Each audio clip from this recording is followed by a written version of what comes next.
नमस्कार, आप सबका स्वागत है आपके अपने चैनल बिहार की खबर में। आज हम बात करने वाले हैं बिहार की सबसे बड़ी खबर की। लेकिन वीडियो को शुरू करने से पहले आपसे एक छोटी सी अनुरोध है, अगर आपने इस चैनल को सब्सक्राइब नहीं किया है तो जल्दी से कर दीजिए प्लीज, क्योंकि बिहार की सबसे बड़ी खबरें सबसे पहले आपके पास।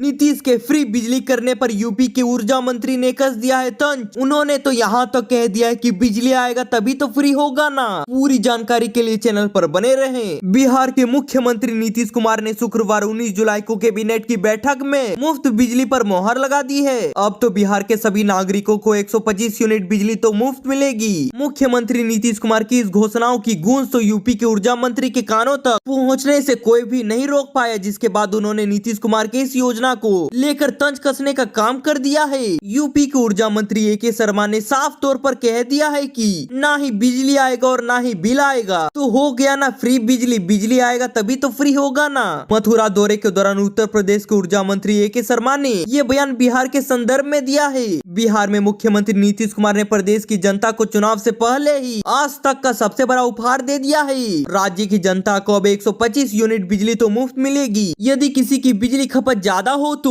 उसमें 125 यूनिट तो माइनस हो जाएगा। अब तो 1 अगस्त 2025 से हर महीने 125 यूनिट बिजली तो मुफ्त हो जाएगी। शुक्रवार को मुख्यमंत्री नीतीश कुमार की अध्यक्षता में हुई बैठक में इसे तो पूरी तरह से मंजूरी दे दी गई है। इसके अलावा घरेलू उपभोक्ताओं के घर की छतों पर 1.1 किलोवाट क्षमता के सौर ऊर्जा संयंत्र लगाए जाएंगे। इसके लिए भी सरकार द्वारा ही वित्तीय सहायता प्रदान किया जाएगा। अब तो इसे बिहार के करीब 1 करोड़ 66 लाख परिवारों को लाभ मिलने वाला है। लेकिन इसे लेकर तो सियासत पूरी तेज हो गई है। यूपी के ऊर्जा मंत्री ए.के. शर्मा का यह बयान है कि बिहार में विधानसभा चुनाव होने वाला है, तभी सरकार ने ऐसा क्यों किया। वहीं पर बिहार से सबसे बड़ी अपडेट सामने आ रही है। झुमका, नथिया और बाली पहनकर ड्यूटी कर रही थी कई महिला पुलिस कर्मियों पर एसपी ने गिरा दिया है सबसे बड़ा गाज। पूरी जानकारी के लिए चैनल पर बने रहें। बिहार में महिला पुलिस कर्मियों ने अगर नथिया, झुमका, बाली पहनकर अगर ड्यूटी की तो उन पर गाज गिर ही जाएगा। पुलिस मुख्यालय से आदेश पहले ही जारी कर चुका है। आज तो 4 महिलाओं को इसी के तहत सजा मिल गई है। एसपी साहब ने उन्हें श्रृंगार के साथ ड्यूटी करते हुए पकड़ लिया। इसके बाद क्या ही होने वाला, तो सख्त कार्रवाई होने से कोई नहीं पाएगा। बिहार के छपरा यानी कि सारनाथ जिले में आभूषण पहनकर ड्यूटी करने वाली 4 महिला पुलिस कर्मियों पर एसपी द्वारा उन पर गाज गिरा दिया गया है। सारना के पुलिस अध्यक्ष कुमार आशीष निरीक्षण करने निकले थे। वहां पर उन्होंने देखा कि महिला पुलिस कर्मी तो ड्यूटी के दौरान ही आभूषण धारण किए हैं। एसपी ने तत्काल प्रभाव से उनका वेतन रोक दिया है। इसके साथ ही स्पष्टीकरण तक मांग लिया है। एसपी की ओर से जारी आदेश के मुताबिक ये चारों महिलाएं तो सिपाही पुलिस मुख्यालय द्वारा किए गए निर्देश की अवहेलना कर रही थी। वे तो ड्यूटी के दौरान आभूषण धारण किए हुए थी। ऐसे में तो तत्काल प्रभाव से वेतन रोकते हुए उनसे स्पष्टीकरण तक मांग लिया गया है।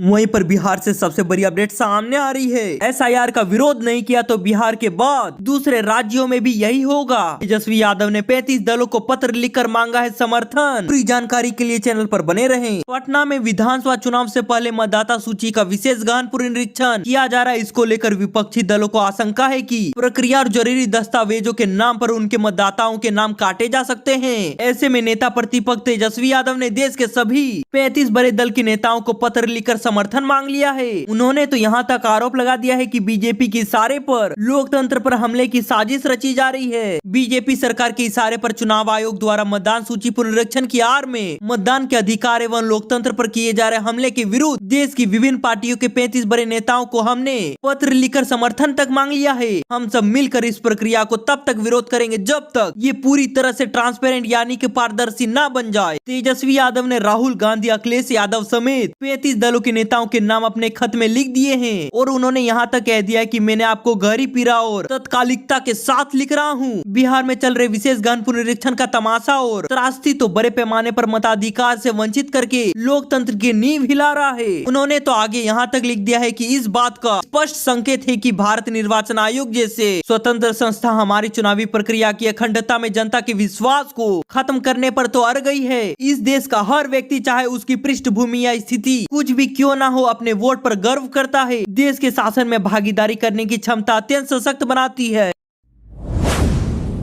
वहीं पर वार पलटवार को लेकर बड़ी अपडेट सामने आ रही है। मुझे तो बम से उड़ाने की साजिश रची जा रही थी। मुंगेर की रैली में चिराग पासवान का बड़ा दावा हो गया है। उन्होंने तो विपक्ष को घेरने की कोशिश की। बिहार चुनाव की तैयारियों में जुटी लोजपा आर के अध्यक्ष चिराग पासवान ने मुंगेर की रैली में बड़ा दावा कर दिया है। चिराग ने कहा है कि अब उन्हें बम से उड़ाने की साजिश रची जा रही थी, लेकिन मैं तो शेर का बेटा हूँ, रामविलास पासवान का। ना तो मैं झुकने वाला हूँ और ना ही टूटने वाला, ना ही डरने वाला हूँ किसी से। चिराग ने आगे कहा है कि पहले मेरे परिवार, फिर मेरी पार्टी और फिर मुझे घर से सड़क पर निकालने की साजिश रची गई, लेकिन चिराग पासवान नहीं टूटेगा। अब मुझे बम से उड़ाने की साजिश रची जा रही है। आपको बताते चले कि हाल ही में सोशल मीडिया पर एक इंस्टा अकाउंट के चैट बॉक्स में चिराग को बम से उड़ाने की धमकी दी गई थी। मुंगेर में पार्टी की नव संकल्प रैली में चिराग ने कहा है कि मेरे खिलाफ साजिश रचकर विपक्ष तो बिहार फर्स्ट के एजेंडे को खत्म करना चाहता है, लेकिन चिराग पासवान डरने वाला नहीं है। चिराग पासवान ने तो यहाँ तक कह दिया है कि विपक्षी दल चाहते हैं कि बिहार के लोग जाति धर्म के नाम पर एक दूसरे से अलग हो जाएं। वे जानते हैं कि जिस दिन बिहारी जाति और धर्म से ऊपर उठकर एकजुट हो जाएंगे तो न केवल बिहार बल्कि पूरे देश को दिशा दिखाया जाएगा। इसी दौरान चिराग ने राजद पर भी हमला बोल दिया है।